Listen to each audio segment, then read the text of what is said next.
এই যা কিছু সব নামা আর যা কিছু সব বের কর। এ দাঁড়া, আর এক পাও সামনে আগাবি না। তোদের টাকা লাগবে তাই না? দাঁড়া, এই নে টাকা, এই নে টাকা। শোন, আজকের পর থেকে আমার ভাবির দিকে আর এই পরিবারের দিকে যদি চোখ তুলে তাকাস, তোদের চোখ আমি উপড়ে ফেলবো। আর একটা কথা কান খুলে শুনে রাখ, আমার বাসার আশেপাশে যদি তোদের কখনো দেখি, তাহলে তোদের ঠ্যাং আমি ভেঙে ফেলবো। আরে তুই না আমার ভাইয়ের বন্ধু ছিলি, তোর কারণেই আজকে আমার ভাইয়ের পরিবার নিঃস্ব।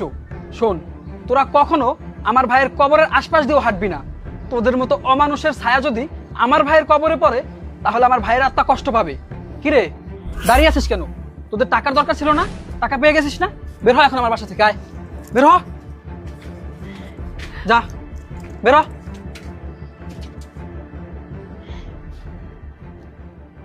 ভাবি, মা, আজকে আমি অনেক খুশি জানো।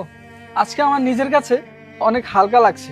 মা, তোমার মনে আছে যখন আমার ভাইয়ের মৃত্যুর পর সামান্য কিছু টাকার জন্য এই অমানুষগুলো আমার ভাইয়ের লাশ আটকে রেখেছিল? তখন আমি প্রতিজ্ঞা করেছিলাম, যেভাবেই হোক এই অমানুষগুলোর টাকা আমি একদিন ঠিক পরিশোধ করব। আজকে আমি আমার ভাইয়ের ঋণ পরিশোধ করেছি। আজকে আমার কাছে অনেক ভালো লাগছে। আজকে আমি অনেক খুশি। মা, তুমি তো বলেছিলে কেউ যদি ঋণ রেখে মারা যায় তাহলে সে মরে গিয়েও শান্তি পায় না। আজকে আজকে আমি আমার ভাইকে মুক্ত করেছি। আজকে আমার ভাইয়ের আত্মা শান্তি পেয়েছে। মা, আজকে আমি অনেক খুশি। আজকে আমি অনেক খুশি। বাবারে, আমি জানতাম তুই পারবি, কারণ তোর উপর আমার অনেক বিশ্বাস ছিল, ভরসা ছিল। আমি সব সময় আল্লাহর কাছে দু হাত তুলে বলছি, আল্লাহ আমার যে যেন আমার বড় ছেলে ঋণ শোধ করতে পারে। দেখ, আল্লাহ আমার কথা রাখছে, তুই পারছস। আমি অনেক খুশি হয়েছি। আল্লাহর কাছে দোয়া করি, বাবা তুই অনেক বড়, তুমি আমার গর্ব।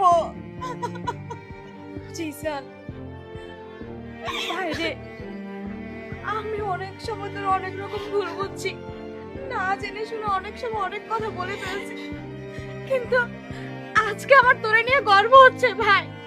তুই তোর ভাইয়ের ঋণ শোধ করেছিস, অনেক বড় হয়ে গেছিস, তুই নিজের দায়িত্ববোধ শিখেছিস। ভাই জানিস না আজকে আমি কত খুশি, আজকে আমি অনেক খুশি ভাই, অনেক। ভাই তোর আমি ধন্যবাদ দিয়ে ছোট করবো না, তবে তোর প্রতি ভালোবাসা, আদর, স্নেহ, দোয়া সবসময় আমাকে থাকবো। ভাই দোয়া করে তুই অনেক বড় হ, অনেক বড় হ।